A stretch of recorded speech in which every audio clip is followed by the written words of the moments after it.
Hey guys, welcome to the Markcast. Reed here. Well, here we are. We have finally done it. We have succeeded. We have eclipsed 3,500 subscribers on YouTube as of this week. Thank you all so much for your support. Long time coming here. Lots of hard work, lots of smart, passionate people taking time out of their days to come on the show to talk with us about football and, TV ratings and attendance and everything else in between. Really appreciate that. Like I said, really a collection of just everybody's time and energy here over the last 3.5 years got us to this point. Didn't have to pirate any UFL games, didn't have to steal anyone else's content and repurpose it as our own. So really appreciate it. A big testament, a big milestone today. So we will be announcing our big 3,500 subscriber giveaway at the end of the show, the rules, how to enter. So stick around for that. Remember your chance to win 2 free tickets to the UFL championship game. They've already been purchased. I got them today in hand. And then I kind of forgot, we have I got a bunch of these jerseys that Dustin at Royal Retros had sent over to me. So we're going to be giving those away too, raffling those off. So even if you aren't going to be able to make it to the St. Louis championship game, you still have a chance to win a prize. So stay tuned. At the end of the show, we will be doing the rules about how to submit your name and kind of get involved with all of that stuff. But like I said, thank you all so much. A lot of hard work from everybody involved, all the guests, everybody, listeners, viewers, getting us to this point. So thank you. Big show today, basically previewing the UFL playoffs. A couple weeks of gameplay left, but for all intents and purposes here, we're really kind of solidified here with the conference. Could have a little seeding changes, but, if Birmingham takes care of business and the Battlehawks take care of business, we kind of know where we sit. So Emory Hunt joining today. It was with us for the UFL kickoff show remotely here when we were in Arlington for that. Emory Hunt coming on the show, sharing his thoughts of the season, what worked, what didn't work, what coaches he has, exceeded his expectations, which coaches didn't, what changes in store for next year, standout players, is the UFL working, all that sort of stuff. And then a deep dive into the playoff, matches and between the Battlehawks and the Brahmas, and then the Stallions and the Panthers. So really appreciate Emory coming on. And then we are in the CFL season here. Preseason games happened earlier this week and then this weekend. So we have Ted Wyman on the mend here coming on. Ted's got some stuff going on. Appreciate him taking the time to come on. We are previewing the Blue Bombers here who are playing this weekend. And then we got old friend of the show, not an old friend, but he's a long-time friend of the show, Dave Campbell coming on. We're talking the Edmonton Elks. So lots of UFL playoff talk today, football. After kind of our big expansion episode last week, we'll see how this episode performs. And then Ted Wyman and Dave Campbell coming on talking CFL. I'll let you get to the interviews here. Like I said, tune back in at the end. We'll give you all the details for the giveaways. Hope you enjoy it. Like and subscribe. Thanks. Well, this is exciting. We might have to get you back on for ELF talk as well here. Didn't realize that. But yeah, Emory Hunt here talking. We know Anthony Miller is involved in that with the, season 4 here coming. We have Emory Hunt back here again. Had you on for the pregame show before the kickoff, and now we're here. It's basically the playoff previews. We're going into week 9 here. How are you doing, sir, of the UFL season? Sorry, I got my acronyms. I'm doing fine, man. It's always a pleasure. Big fan of the show. Listen every week. Multiple times a week with the different shows that you do, and I'm glad to be on again. Well, I appreciate it. So we did our big expansion talk last week. We had John Lewis on for that. This week, we're going to do a little bit more football stuff, and Emory's always great for that. I know Emory watches all the games. Like, general thoughts here, going into week 9, what do you think about the UFL season? I love the fact that we are now focusing on the football part of it. And that's the biggest key, because that means it's going to be sustained. Obviously, all the other stuff matters, but the football has to be good. And if the football isn't good, then nobody's watching, nobody's going, nobody cares.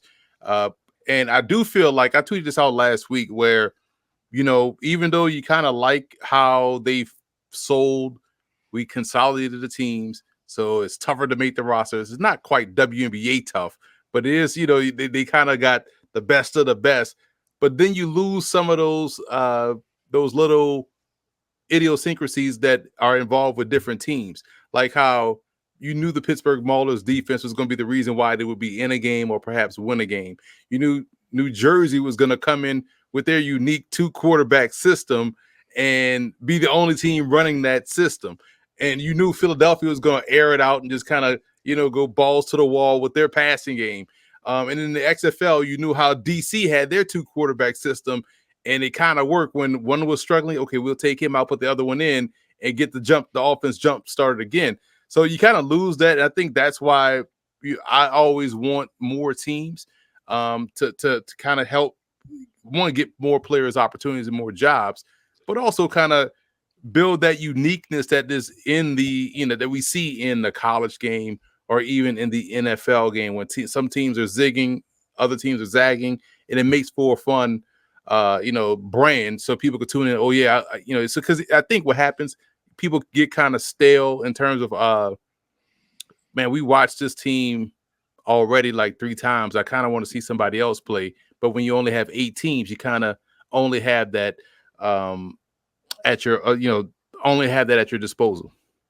Are you surprised, because you talked about that, like the consolidation of talent, and they're like, oh, these are all going to be all-star super teams and all that stuff. But then, like the Renegades haven't been great, right? The USFL conference has a couple really weak, the Showboats, right? Like, are you surprised with that there wasn't more parity this season? I mean, we have 2 weeks left of the season, and I know like home field advantage is kind of up, even though I guess the Panthers couldn't even play at Ford Field if they wanted to for the playoffs, I found out. But like, except for that, everything's kind of locked up. Are you surprised that there was so much disparity between the teams?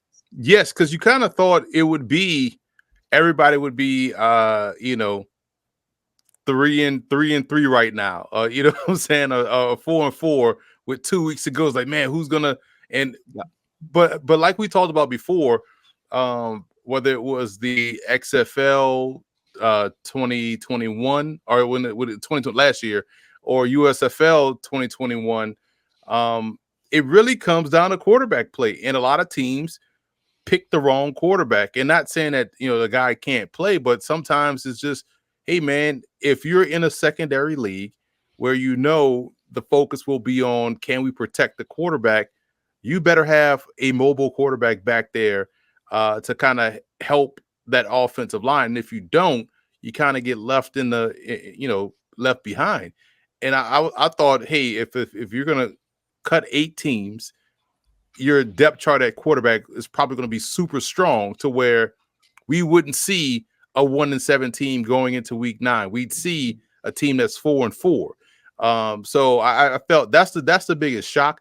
And then when you notice, some of these teams don't even have, some teams are explosive, some teams lack speed, and you're like, man, why are we, traveling down the road of the, the 30-year-old running back or the 33-year-old quarterback? Like, yeah, you want to place for guys that still want to play, but man, this supposed to be the league of opportunity, which to me sounds like a league of 22 to 27-year-olds. You know what I'm saying? But it's just I think a lot of it really boils down to teams hitching their wagon to quarterbacks that can't help play above the X's and O's.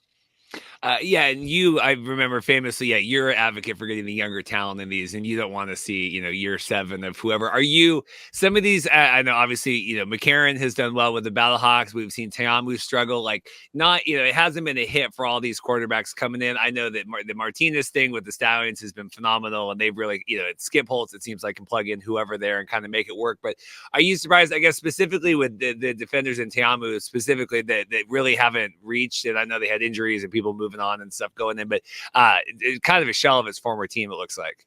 Yeah, you really start to realize like how much they missed Derek King in terms of what he brought to the change of pace. Like, he was the one that kind of helped get the run game started, and that's when you start to see Abram Smith have his success. Then he'll switch back to Teamu, and now you have the play action passing game, and he's able to make some throws deeper down the field. Now, granted, you're right, they did lose like a quartet of receivers. They don't have Abram Smith because he got hurt in the preseason, and they don't have Derek King. And I was surprised they didn't go back to that model that worked for them, that made them such a formidable offense.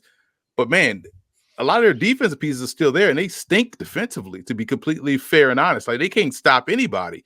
And that was the hallmark last year. Their defense was strong and tough, and they turned the ball over at a high clip. I know that's a high variance where you can't depend on turnovers and count on that week in, week out. But man, to see DC's defense look like it looked this season has been a big problem. And I also feel like with Arlington, yeah, we love the Luis Perez story, and I'm glad they leaned off the bowling part of it during the broadcast. I think we got that part, but you got Lindsey Scott. Oh, this is somebody that everybody wants to see, and it's I would like to compare that situation to what we'll potentially see with Pittsburgh, the Steelers, where you should have the freedom to start the young guy, the guy that's still ascending, because if he doesn't do right or if he fails, you can lean back on the Russell Wilson, the veteran, or the Luis Perez, the veteran, to stabilize the offense. But give those young guys that runway to go out there and try to perform. Because if Arlington had Lindsey Scott, they could have recreated what we saw the Houston Roughnecks do with PJ Walker. It made it exciting to watch. You know what I'm saying? And that's why people tuned in for Roughnecks games in XFL 2020. Like, man, PJ Walker balling, and so nobody's tuned into Arlington to watch Luis Perez, 1, 2, 3, get the ball out. Like, nobody wants to see that, man. And I just feel like that's where some teams have faltered. Well, and there's something even on I think it was the third string, that Holton Ahlers or whatever, where he was talking like, yeah, they're all in on they're all in on Luis, and it doesn't matter and all that. It is funny you talk to bowling, because it's like, and the broadcasts have been hit or miss kind of across the board, but there is like, Luis Perez with the bowling, they're like, DC's got the beer snake. Battlehawks, they have a lot of fans. Like every team, they have like, there's like 1 or 2 crutches for every single one of these teams. I'm like, it's funny how I can't write this, and I don't know if you guys brought this up, but it's funny because you said that. Think about it. I want to say maybe got to like week 4 where we stopped seeing that damn map. You know what I'm saying? Where the teams are located. Like, if you're born in the United States and you don't know what Memphis or St. Louis or DC is, then we got a whole nother conversation.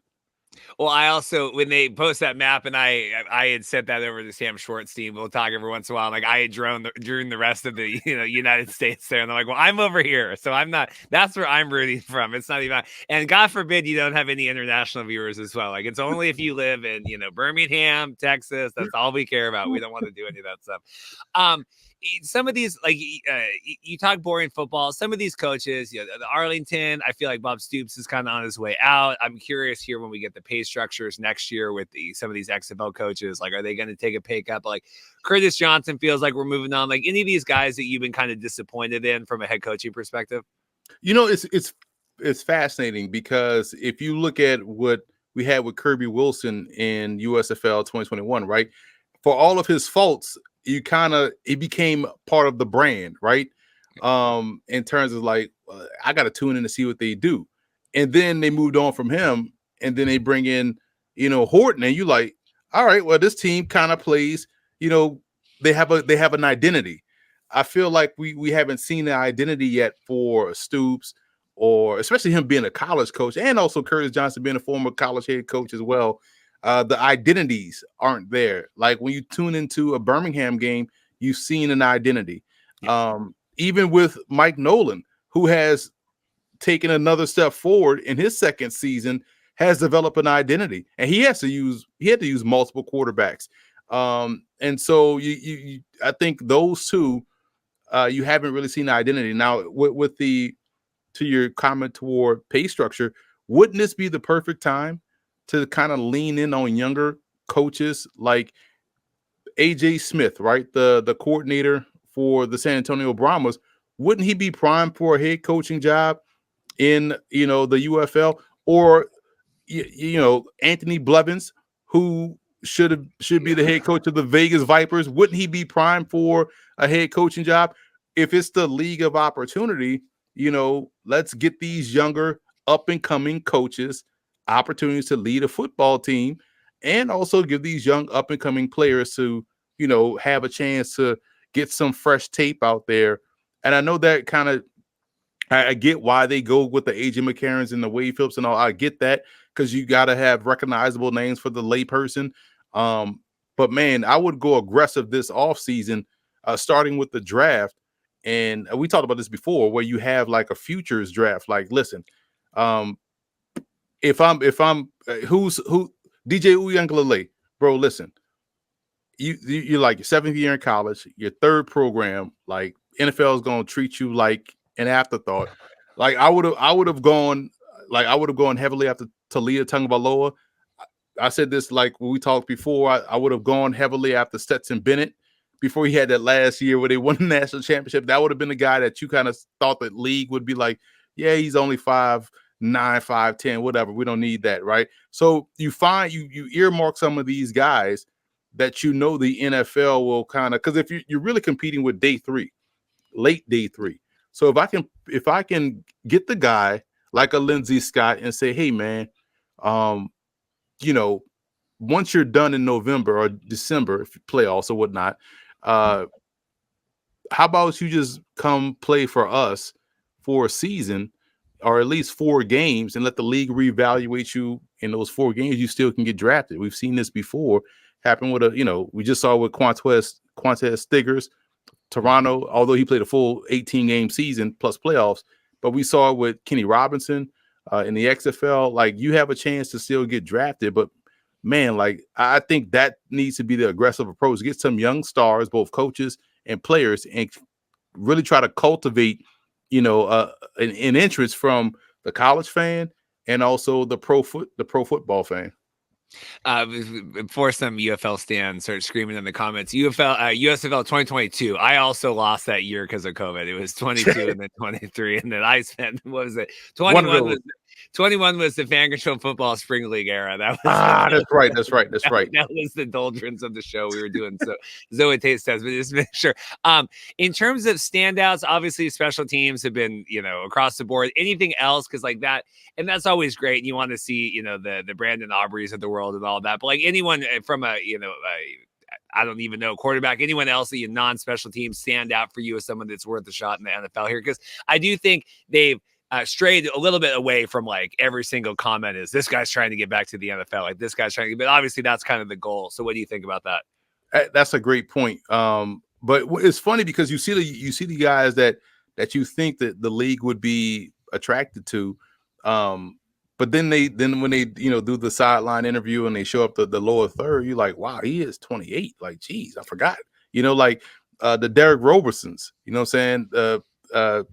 The number 7 for Tamapino, the pass rusher for the Battlehawks. Like, those guys get after the quarterback on a consistent basis. Like, man, the league wants pass rushers, but then the age may age some of these guys out. Like, you look at a Jay Sternberger who had that opportunity but didn't really get the opportunity. And I hate that we're now seeing Alex Magoo move to receiver. That's like, what are we doing? You know what I'm saying? So, but you look at like a Sage Surratt and how he's played at tight end. But then when you start to see the age and the time, and if you're the NFL, you're kind of like, hey man, we have the luxury of getting young, cheap talent. Why would we want, a 28-year-old number 3, tight end, or a 28-year-old situational edge guy when we can just get a 21-year-old situational edge guy and pay him next to nothing? I think that's why you haven't seen a lot of these guys make that jump, or they'll get an opportunity in training camp, but they won't stick because of that. So to answer your long-winded way to answer your question, it's hard because the guys that are performing really well, like I thought we was going to get one last year with the kid from Arlington that I think it's Harvey or whoever had a lot of the sacks. He was a rookie. He was a part of the 2023 class and bypassed, the whole process to go and play in the XFL. Was a killer on defense and didn't get a sniff in the NFL draft, despite producing at a high level on a team that won a championship. So that kind of got me to thinking, like, maybe this is what it's going to be for some of these guys. Is that I want to get to the playoff stuff here, but I mean, is that sustainable? Is that for a viewership, for people that wanted to participate? Like, hey, I want to play football 2 months out, 3 months out of the year and make $50,000. I mean, is that a sustainable thing here? That therein lies the rub, right?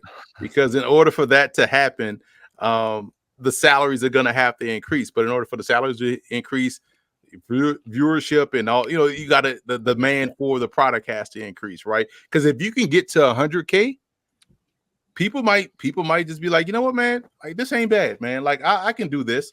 And then you may have to cap your, as much as we love to talk about expansion, 10 teams may be the max if you're going to pay everybody $100K. You know what I'm saying? And so I think that ideally that should be the goal. Increase the salary so where it's I hate to say livable wage because $50,000 to some people it may be a lot, but $50,000 in some areas may just seem like lunch money, right? Based off where you live.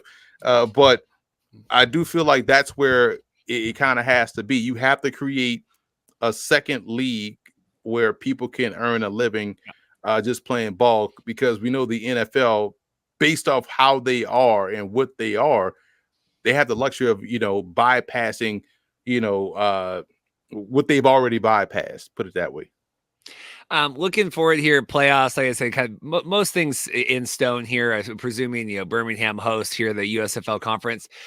Is it?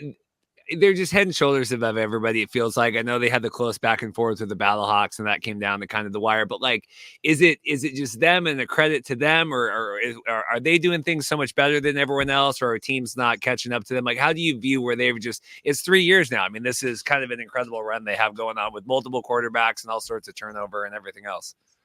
What it shows you, Reed, is the value of one, coaching, and two, continuity. Like they played together for the most part 3 years, like a good portion of that football team combined with the coaching staff. So that continuity is almost like a cheat code. Like, okay, we understand the system, we know what to expect. And Skip Holtz has shown, I know how to coach in this league under these situations. And therefore, we can make it work. We've seen it with different quarterbacks. We've seen it with different pass rushers.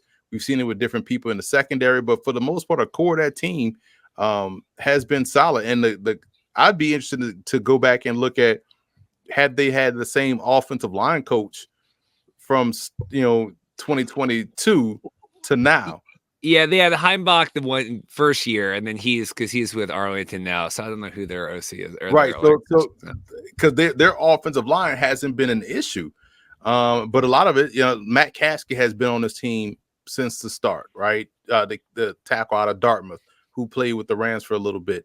So the fact that they have a lot of guys that have played together in the spring, that's what we're looking for, continuity. If we can get continuity like that, then I feel like every team can be a Birmingham Stallions. But, with so much turnover, but that's why you have what you have in St. Louis, right? Even though this is just year 2 for them in this iteration of it, they've played together a lot. So the continuity is there. The passing game is work. The offensive line is better. The play callers, I tweeted this out back, I want to say maybe about a month ago. Gradkowski now just has a greater grasp of how to work with this offense and what he has. And so him and McCarron are even more so on the same page than they were last year. So I think the continuity is what's been king for the two teams that are really at the top. It's interesting here, just that you bring that up. So I'm going to butcher this gentleman's last name. John Dave Digglemo. He was with the Giants back in 21, and then he's the first season here with that. So you had Heimbach and then someone else last year, and then so you've had 3 different offensive line coaches for Birmingham. So that's remarkable. Yeah, he was with the Giants back under Joe Judge, and then he had COVID and missed games and stuff. So anyway, interesting. Yeah, very interesting. But it shows you, Skip Holtz once again, man. Like, give him a statue. And I like that Skip Holtz, and Anthony Beck, and even Reggie Barlow. They've embraced the spring. They embraced the spring league coach. So they are the perfect, I feel like, champions for the league, and because they could have had. Especially Skip Holtz. I wonder if he had an opportunity. I remember he was a consultant. He get calls, and he's like, "Yeah, I'm comfortable." We'll see how comfortable he's going to be if they cut salaries for the coaches. But for the most part, if we can get continuity with DPPs, head coaches, and some parts of the roster, then I think we'll see teams entering week 9 4-4. I do feel like Skip Holtz is kind of like the big jock on campus right now. Like, I feel like he's in a very comfortable where, like, I'm the man. I got my team. I know how to talk to everybody. Like, I think Skip's probably living pretty comfortably. I mean, I know he's got to do the other hub now in Arlington and all that, but I think life's pretty good for him if he wants to kind of continue doing this. That's the vibe I get. Yeah, and these coaches, listen, man, these former head coaches at the collegiate level, they're not hurting for bread, right? Especially Stoops. Like Stoop probably has like, that little piece of Oklahoma that no one knows what's going on out there in the Panhandle. He probably owns that. Like, for the stuff he's done, how long he's coached, how much money he's made, right? So these dudes are sitting pretty well. So in terms of that matchup here, Stallions and Panthers here, they've maintained, right? I mean, it's Showboats and everyone else have kind of fallen off. But I mean, is it I hate that play. Is it a one horse race here with the Stallions, or does the Panthers have any shot here? They do have a shot, man. And you know why? Because fundamentally they're built the same way. Their O-line and D-line is pretty doggone good, especially their D-line. Their defensive front seven in Michigan. To put it even more specifically, they really can slow down the run game. They can get pressure. They impose their will when they hit you. Breland Speaks and all these guys play a physical brand of football, so they can match physicality with Birmingham. The question and what it's going to come down to is, one, who's going to be at quarterback for Michigan? Because I feel like every other week somebody's starting new, that somebody's banged up, but they come in and play well, right? And we know they've lost Wes Hills for the season. Corbin has done a fantastic job running the football. They're going to need a secondary back to emerge, because you can't just hand it to him, 30 times and hope that's going to be, your game plan. But who's going to be quarterback and who's going to help them, make those plays that need to be made? Benefit for them, we know they only have to cross the 50 to be in field goal range, so they can kind of play nip and tuck that way. But I think their defense and their run game will give them a chance against Birmingham. It's about possessions. It's almost like you can't. We saw the Knicks go through this against the Pacers. Like, it's in their name, Pacers. They set the pace.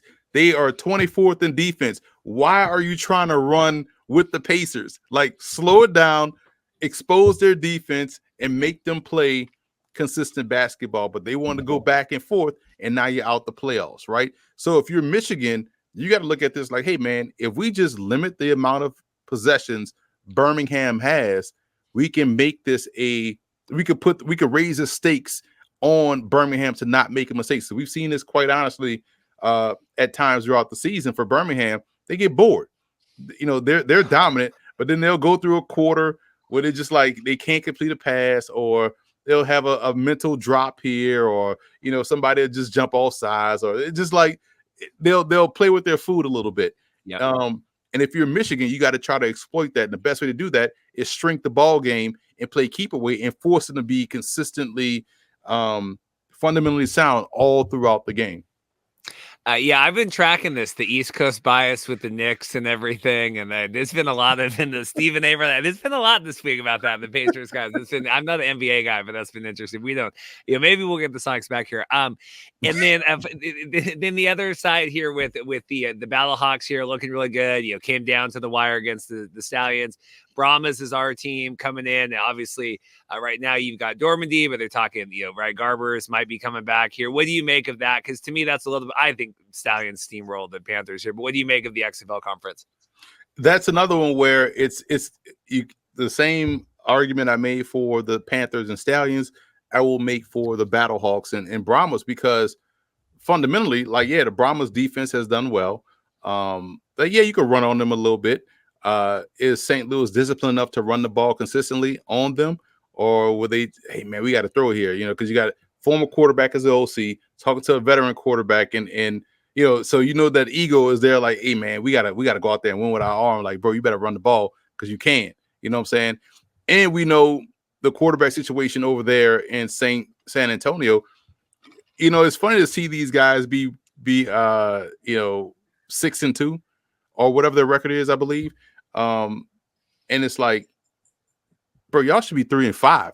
You know what I'm saying? Like, they've eked out some, what Houston comes to mind when you're guarding against you know they have to get into the end zone, a 3-point play, and you got your heels on the goal line, and you backpedal. Like, why? Like, how about you force them to make a tight window throw? Don't let them catch at the one and fall into the end zone, right? So they've been getting by. I don't want to call it luck, because it is. You have to really come back and skill, talent, all that stuff.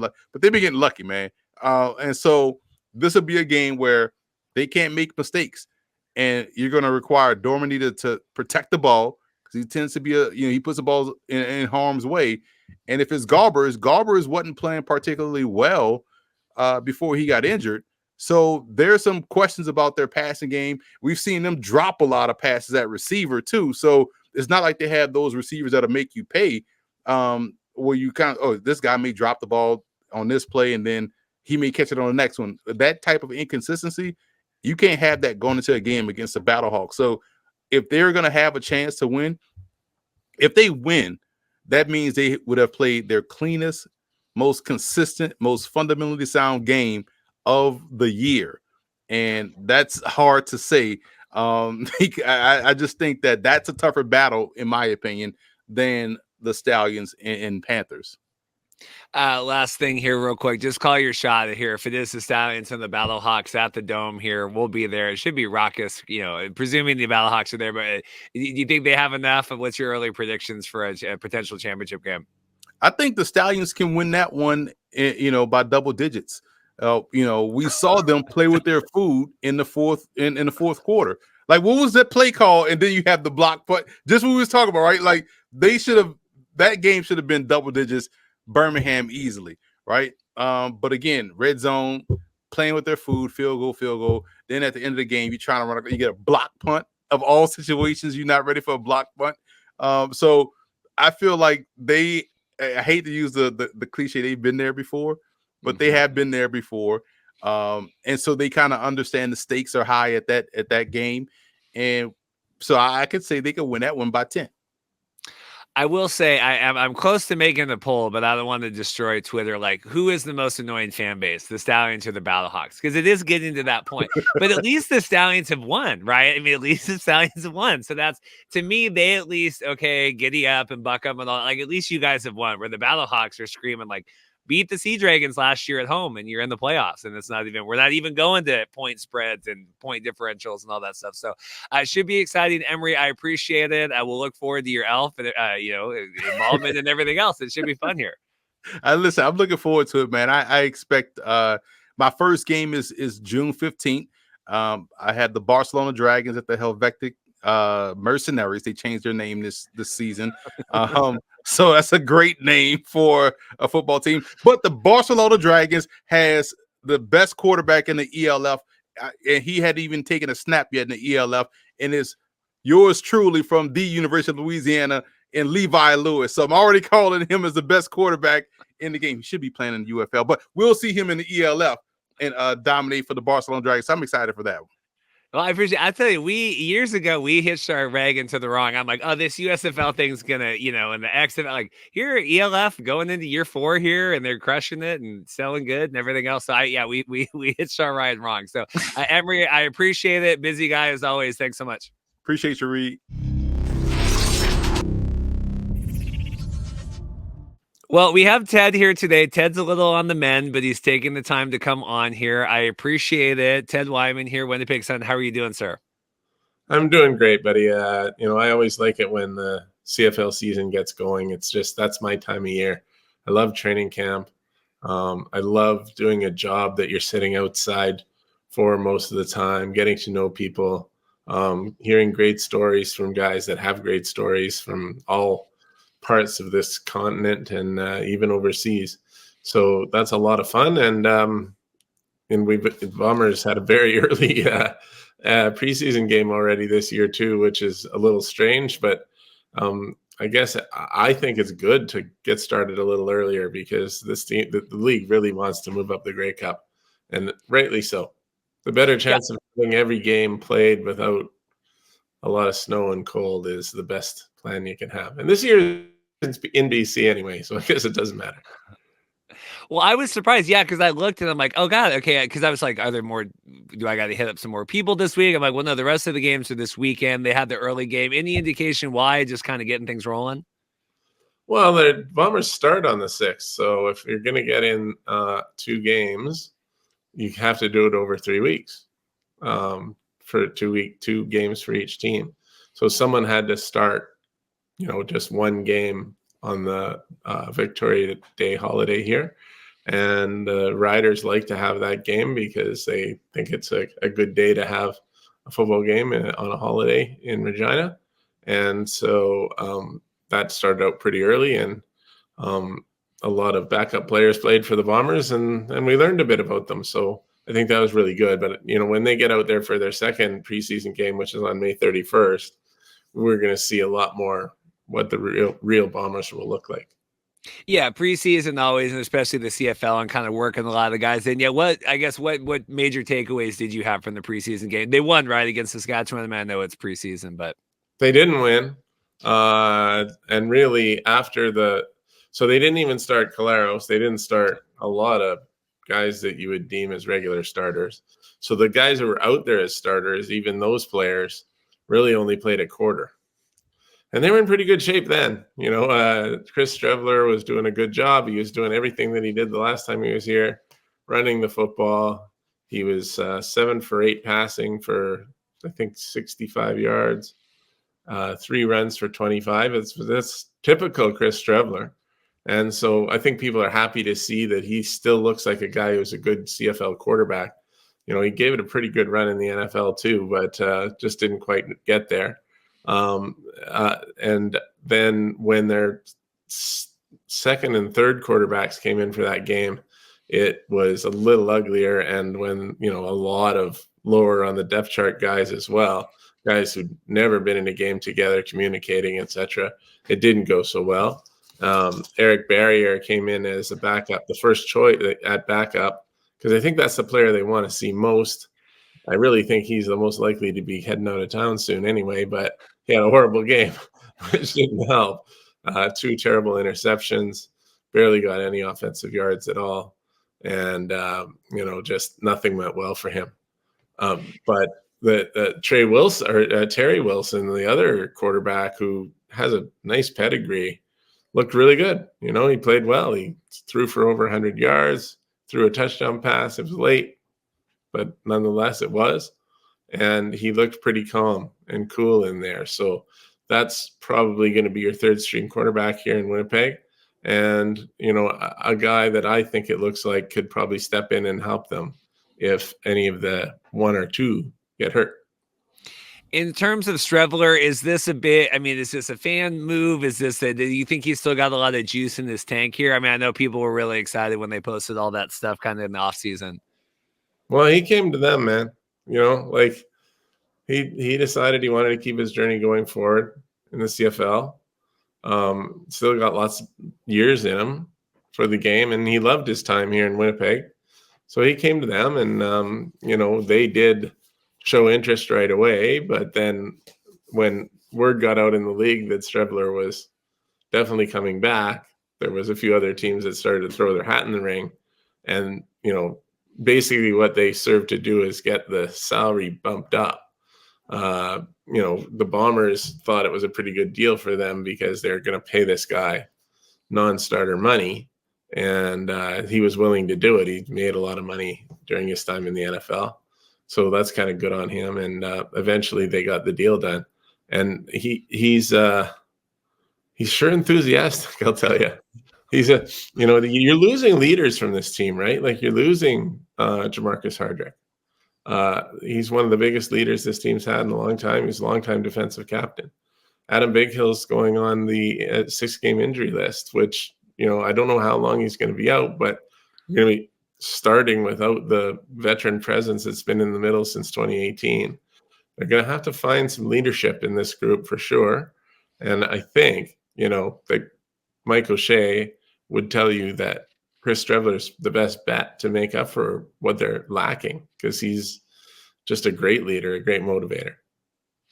In terms of kind of, I guess, weight on the shoulder, chip on the shoulder here coming into the season, Winnipeg, are you sensing a lot of that? I mean, just after last season, or what's kind of the mindset of the locker room?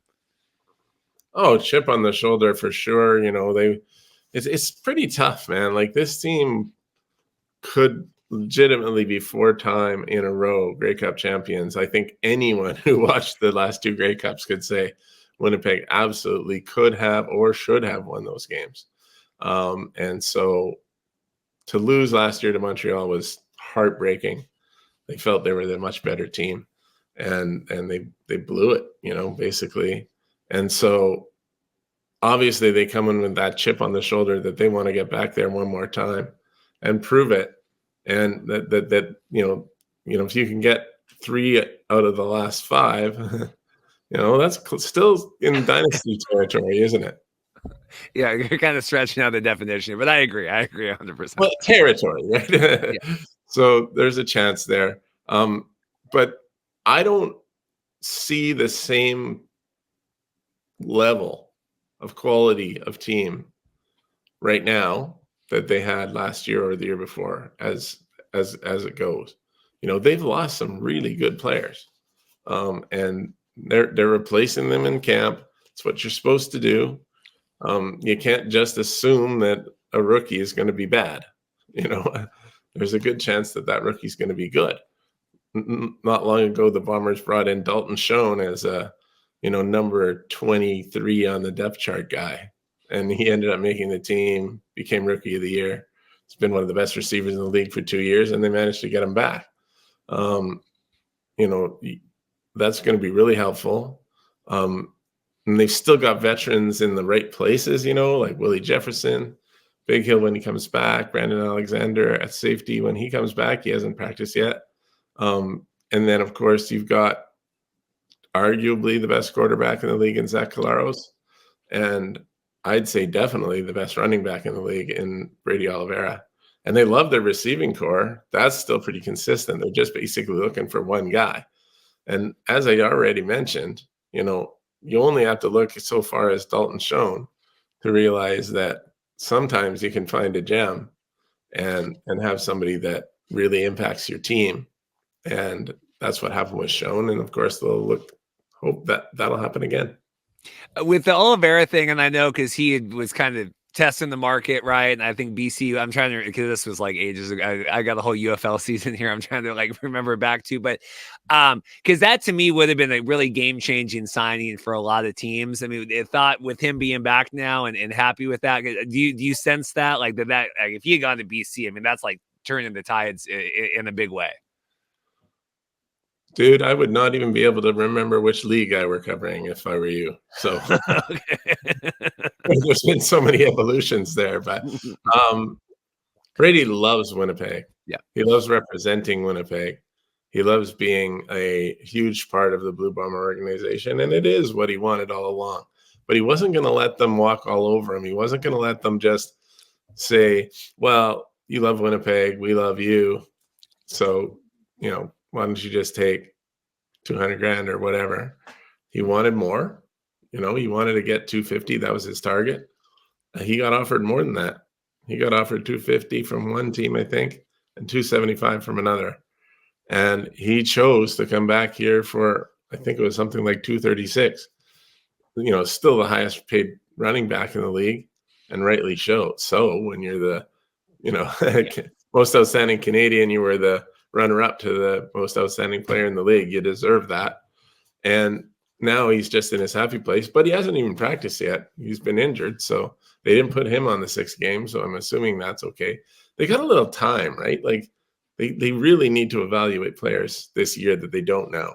So they had a full week before their first game. Now they have a full week before a day off, and then they have a full week to prepare for their last exhibition game or preseason game. And I imagine we're going to see Brady back next week. Dembski too, probably. But it's hard to say for sure because we just haven't gotten much of an update on their health situations. In terms of the West here, I know that Edmonton's making the big swing with McLeod and everything else. And, I mean, Calgary made the playoffs and kind of everything. But to me, the road kind of goes through BC, right? And obviously, a lot of pressure on them this year with the Grey Cup and everything else. Do you sense that? I mean, what do you sense of just the rest of the West here, generally speaking? I don't know about pressure. I mean, it's interesting because it is a home Grey Cup for the Lions. And, man, won't that be fun? You can wear your Lion shirt everywhere. Yeah, I will. And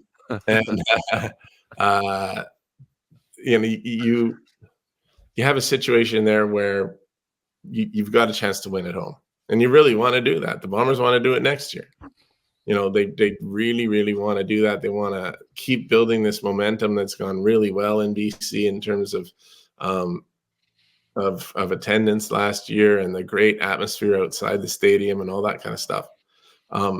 So they've loaded up a lot. They lost a couple guys too, but they've I think I would pretty much peg them as first place in the division, to be honest. I'm not sure there's pressure there. I just think there's a lot of desire there to make sure they finish first in the West and get through to the Grey Cup, but second in the West would be good too. And then Winnipeg, I think, is right in the mix. I feel like there's going to be a drop off there, but I think they haven't lost very many games the last 2 years. Yep. So if there's a drop off, is that 12-6? Is that 11-7? Those are both going to be good enough to make the playoffs. And I think they're going to recognize that just because one of the 2 times they did win the Grey Cup, they came from third place. So it's not that necessary to completely kill yourself trying to win the division, and when you end up not winning the Grey Cup. Saskatchewan, I think, is my third favorite in the West. I think they've got a pretty good team.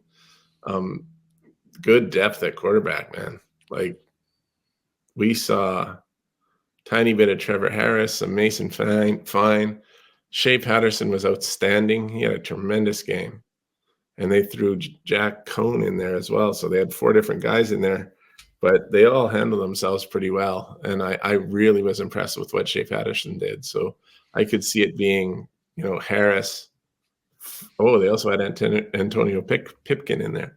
I would think him and Harris, like the original idea would have been maybe Harris and Mason Fine and Antonio Pipkin, but I think Shea Patterson has made a great case to be one of the 3 guys on that team.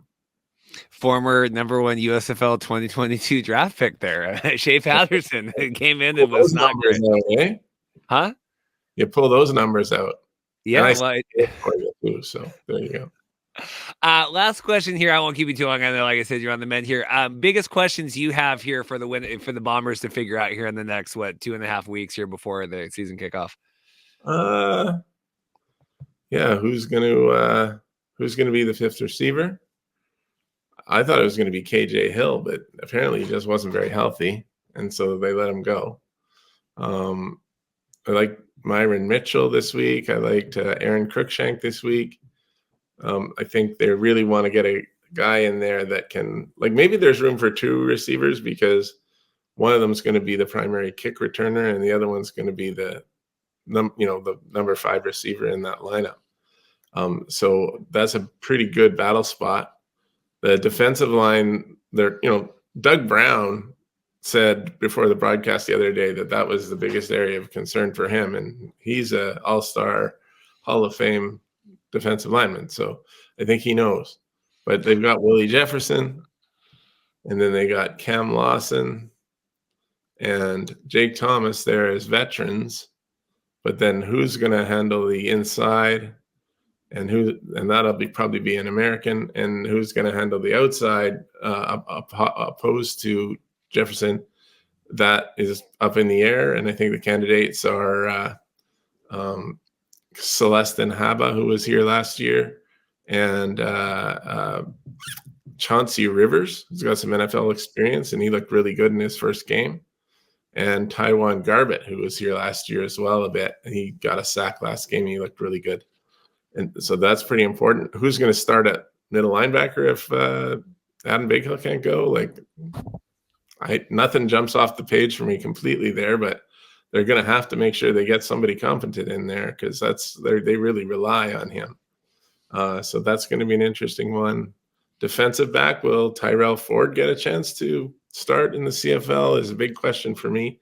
I think he's got a really good shot of playing at field halfback. So, or maybe not field halfback, but field corner, I should say.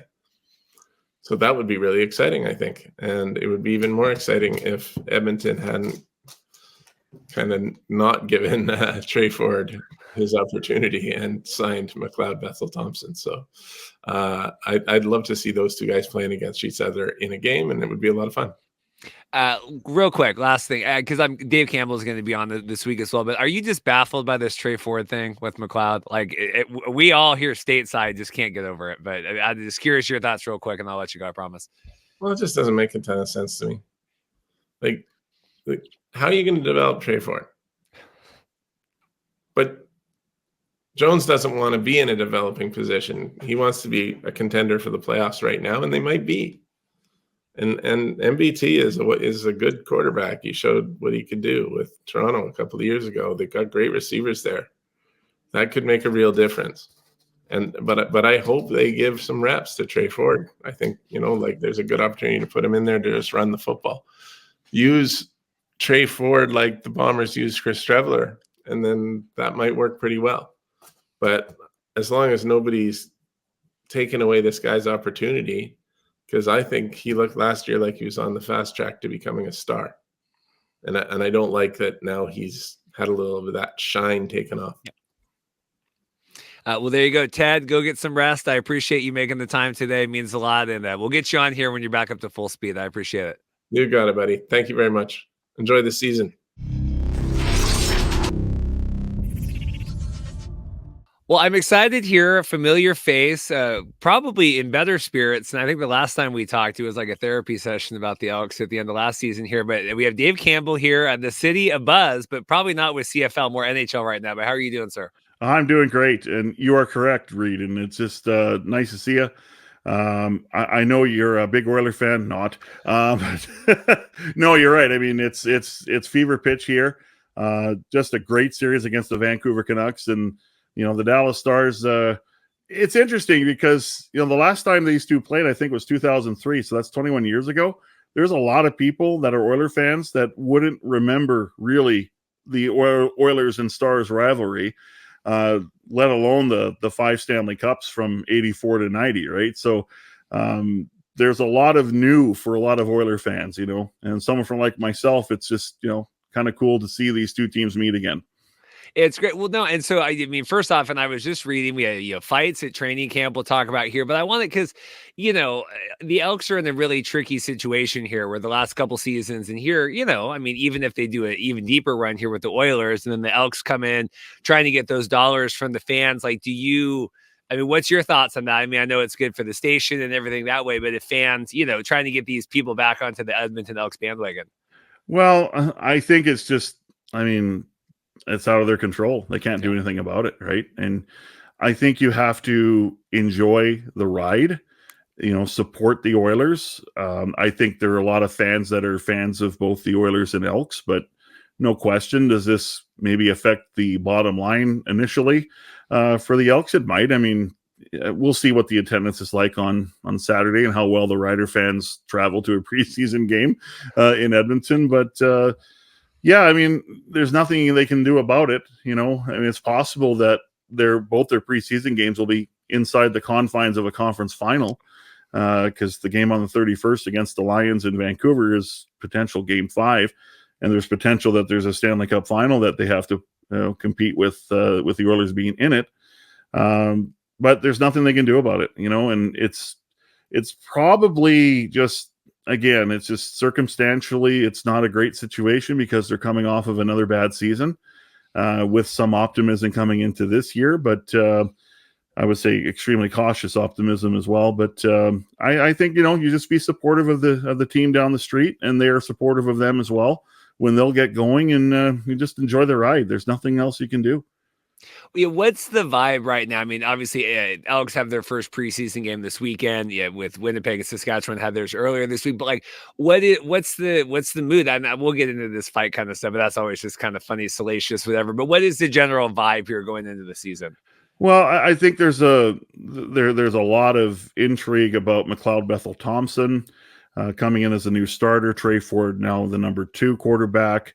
There are a lot of Argo flavor on the team, with Curly Gittins coming over and Javon Leake and, Boris Beatty and others. And the ownership situation as well, the 75th anniversary. I mean, that first week, Reed, before the season opener, it's almost like another home game for this organization because so many legends and greats are coming back. And they're going to do their annual dinner again, which is usually in late September, early October, but it's going to be 2 days before the home opener, right? And I think there's a good reason for that because you want to have it celebratory before the season starts instead of, potentially another bad season and, come out to our dinner, and people are kind of turned off by the team, right? So, I think there's a lot of pressure on Chris Jones to win this year, and that doesn't necessarily mean Grey Cup, but to show that this is a team that is finally ready to win, ready to take the next step to make the playoffs, to maybe get to a division final. But I think there's a lot of cautious optimism, and there is some pessimism, of course. I mean, this team has to kind of earn their stripes, I think, and we'll see. I mean, there's things like the upper bowl being closed, which is unfortunate, but I think we all understand that it was a move that had to be made. And hopefully they give, fans give them a reason, the Elks, to open up that upper deck at certain points of the season as well. So, yeah, it's a combination of excitement, but I think there's a lot of, I just don't want to see more losses again. We got to see something different now. This has to be, and we've talked the slow build with Chris Jones, over the last few years. I mean, this has to be, right, make or break. I mean, right. It's all on the cards on the table here, right? Yeah, I don't think he's foolish to think that it's not any other way, right? Like, this is make or break here. You win or you're done, right? And I think he realizes that. And I think, every football season you think that way. But at the same time, when you have a team that really, you go back to the 2019 season, the middle of the 2019 season, even though they made an East final that year, we haven't seen a lot of wins. Even 2018 was a struggle at 9-9. So this is a fan base that is starving for a winner from their football teams. And but I agree. Like, this is it for Chris Jones. If we have another season like we have seen the last 2 years, he's not going to be back for a 4th year of that contract for sure. Well, and just even where we were talking about the Oilers here, and obviously it's different but similar fan bases. And I've seen a lot of screenshots posted of like when it was the Vancouver, their side of the playoff tickets and how expensive they were and all of that. And I have to imagine, if I'm a Edmonton person and I've just spent a lot of money, or either going to the games or watching the games, supporting, and then you roll into the season, like there's only so much, and we deal with this with all the spring football all the time, and like people only have so much bandwidth and money to do all these things. And if I've just supported the successful hockey team, it just really does put the pressure on for that way as well, because there's only so much money to go around. Yeah, absolutely. And it's tough right now, and even the Oilers, they had trouble selling out playoff games. It was mostly sold out. It was 99% sold out, but there's only so much money to go around, and I think the Elks have done a good job of coming up with price points to bring people in at an affordable rate. And I think they don't have a choice, really. And, there's always the debate of whether you should do that, whether you should, how much, what is too low, basically. And again, when I hear people say the CFL is expensive, I look at them weirdly and I go find out what an Oiler ticket costs. And nothing against the Oilers. It's the National Hockey League. I get it. But, you are right, though. You get kind of, consumer fatigued and, well, how much more money do I need? Should I spend here, right? But, so we'll see what happens. I mean, I'm cautiously kind of walking into the season and kind of waiting to see what happens, right? And So, but attendance wise, we'll see. But the Elks have done a lot of work to try and bring people in at an affordable rate. Last question here about kind of non-football-y stuff. We'll get to that, I promise. Looking at your article here with the loss kind of, from the meetings coming out, and then in terms of like the ownership and all of that stuff, like any sense, does that heighten or damper expectations on any of that stuff? Or I know that that's kind of outside of your purview, but just kind of thoughts generally on that. No, I don't think so. I mean, at one point they had 20 non-disclosure agreements signed with various people or groups.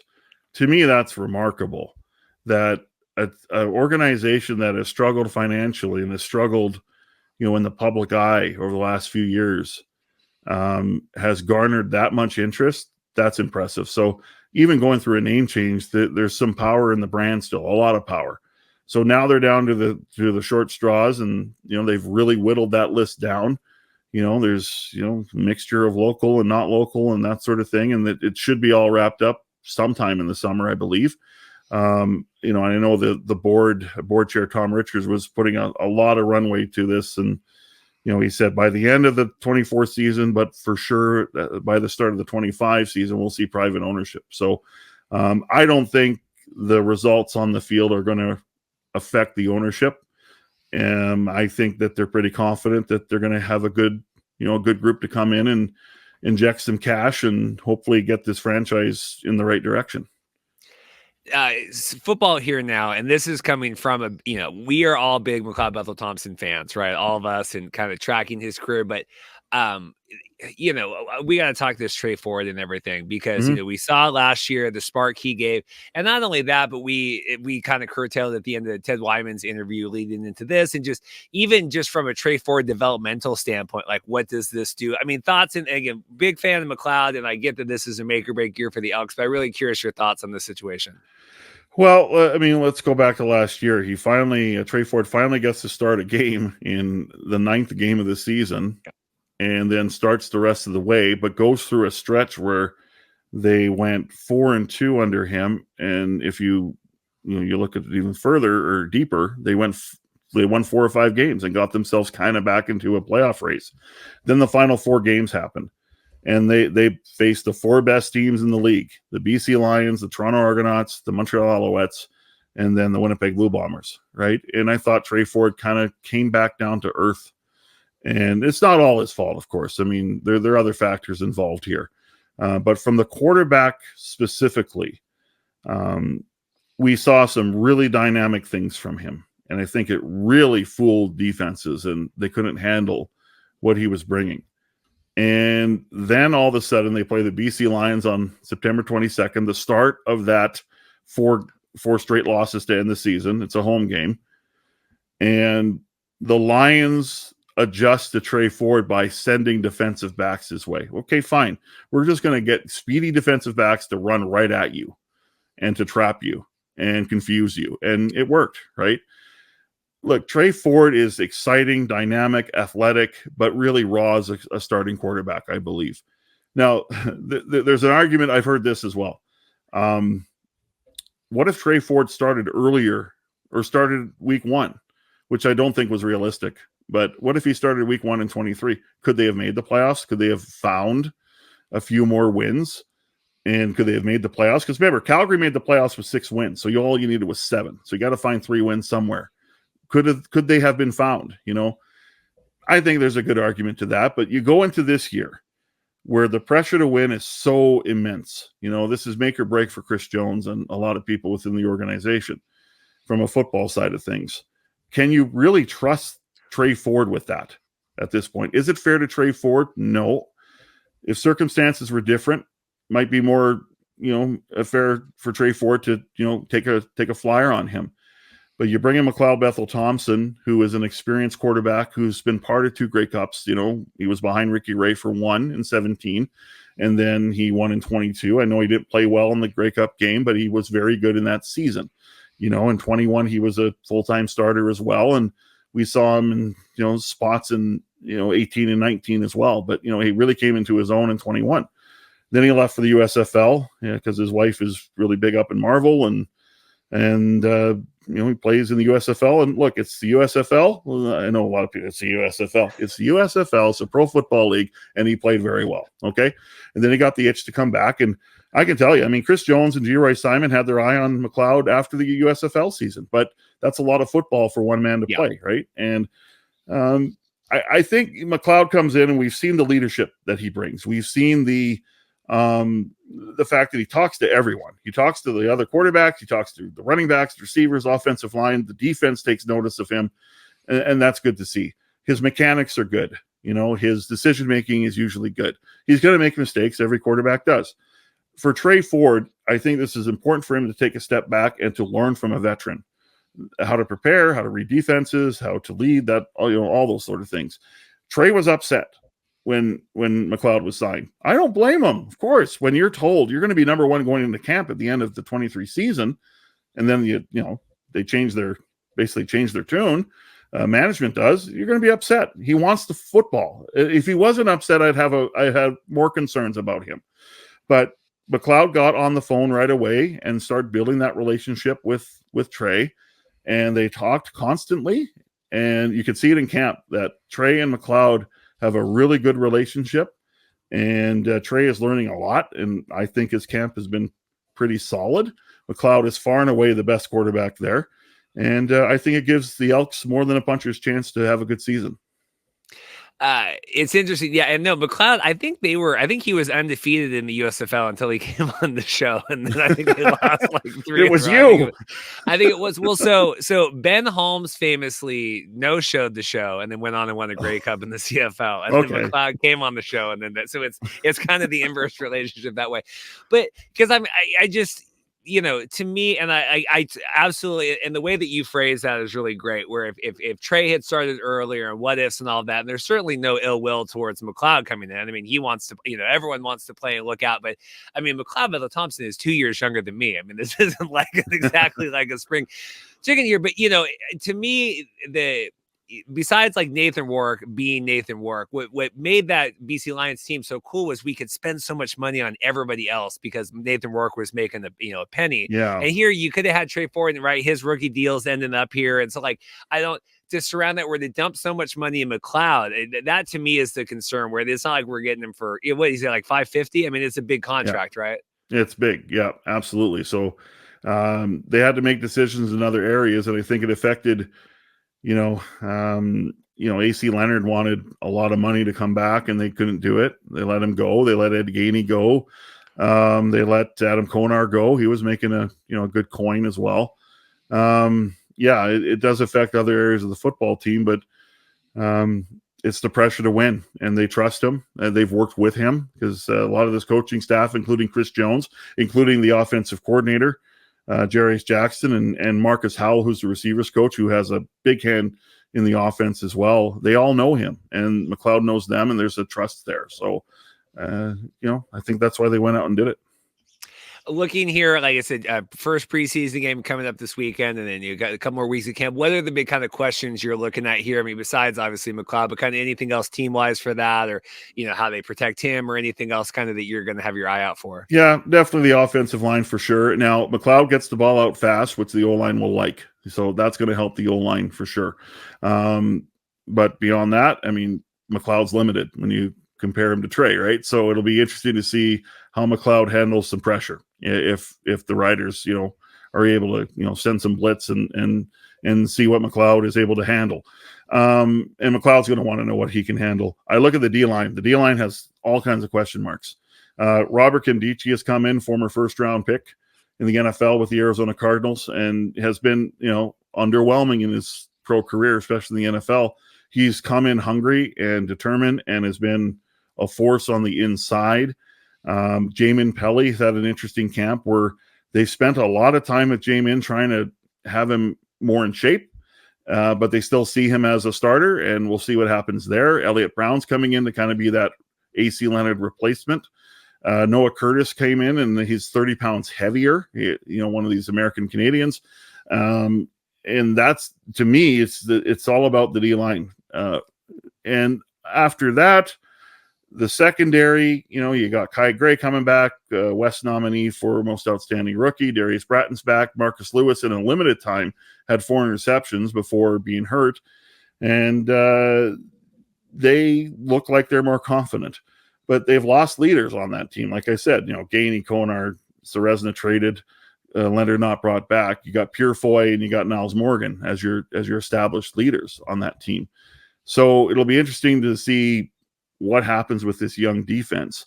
The return game, Javon Leake is going to be exciting, but they got Deontez Alexander, who had that kickoff return for a touchdown in the final game for the Elks in Winnipeg. And you got Malik Flowers back, and we're going to see them in the receiving core too, because Dylan Mitchell's not going to play on Saturday. So can an American receiver maybe bump Dylan Mitchell off the pedestal, right? And he's coming off a tough year too. So, but for me, that D-line is going to be very interesting to see how they perform, because that's probably the biggest question mark for the team. I think the whole defense is a big question mark, and they have to be a lot better than they were last year. But no doubt the D-line, it starts up front, and that'll be very interesting to see how they can handle the game situation. I was just tracking you. I guess I hadn't realized that Serezna got traded there over to the Argos. So yeah, that's a big. I mean, I think they sent him on the show here a couple of seasons ago, but certainly, I mean, right. He had some kind of injury stuff where he was hurting people. But I mean, he's played very well. Yeah. I mean, that's definitely a big standout loss there. Anything else from you? I know you're bubbling with excitement here for the Oilers tonight. Yeah. Anything else about the Elks before we get out of here? Yeah. Well, you don't want to talk about the fights? Oh yes, we got to talk about the good. Yes, yes. So what happened with the big kerfuffle here? I saw the article 3 down had it up here. Yeah, it was altercation wise, it was a little more than what you normally expect. Usually it's 2 guys, one on O, one on D. They don't like each other, so they tussle for a few minutes here or a few seconds, and yeah, there it is. Love it. Great headline. And this was a little bit different. You could see that this was brewing. There was it was a 12-on-12 drill. It was between the A group offense and defense, and you could tell there was some tension there. And then all of a sudden it just boiled over. And I'm trying to remember who the principal people were. I can't really remember, because everyone just kind of got in there. But Javon Leake ended up throwing a helmet, not at anyone, but just threw it in open field. And, Purefoy was getting at some people and some other members of the defense and the offense. And, Chris Jones put them all to the sidelines and made them run width-wise of the field a few times, and had to change the whole schedule, or he chose to change the whole practice schedule. So he wasn't happy. But at the end of the day, I mean, it's 11 days in. Now it's 12. They haven't played anyone yet but themselves, and they're sick of each other, right? I mean, they were sick of each other by day 2 or 3 last week. And people got to realize, I mean, in the CFL, in any league, I mean, training camp's grueling. They're at 6 a.m. to almost 10 p.m. at night. It's brutal. It's long days. It's basically hotel to facility, back to hotel, sleep as much as you can, and go back, right? And they need to play against someone else. So I'm not overly concerned about it at all. I remember one year, was 07 or 08, when Danny Machocha was the head coach here in Edmonton. I think in the first 7 days of camp, there were 6 fights.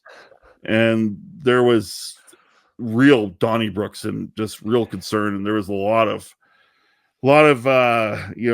tension and a lot of bad feelings. And I don't think Danny handled it well. Where, Chris Jones has done a good job of handling that stuff. It's like, you get that out of your system now, because in the regular season, you can't do this. In the playoffs, you can't do this. And I think that's important to note too. When the days are long and your emotions are frayed and your body hurts and your mind is tired and all you are is playing against your teammate. And that's another thing about camp, is your teammates, but during camp sessions, you're not. You're enemies. Your enemies. It can get to you, right?